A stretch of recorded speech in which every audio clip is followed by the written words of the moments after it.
আমাকে তোমার পছন্দ হয়েছে?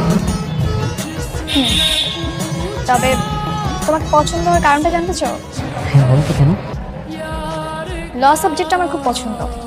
আমি চেয়েছিলাম আমার হাজবেন্ড একজন লয়ার হবে, সুযোগ হয়নি তাই আমার পড়া হয়নি। আর তোমার সাথে আমার ব্যাপারটা মিলে গেছে এই জন্য। ওর সাথে ওই ছেলেটাকে ওহো, ও হচ্ছে নাইম, আমাদের ড্রাইভার। ওর বাবাও আমাদের ড্রাইভার ছিল, এখন আমাদের গাড়িটা চালায়। খুব ভালো ছেলে। কিন্তু ড্রাইভার হলেও না, আমাদের বাড়িতেই ও ছোট থেকে বড় হয়েছে, আমার ছেলের মতো।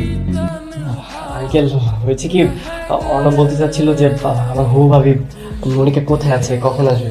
এই সবসময় আমাকে ফাঁসি দিস কেন? আমি বলছি তো একবারও বলতে এগুলি। আরে এত তোলা হওয়ার কি আছে? অস্থির হচ্ছিস কেমন? আসবে সে, আসবে তো।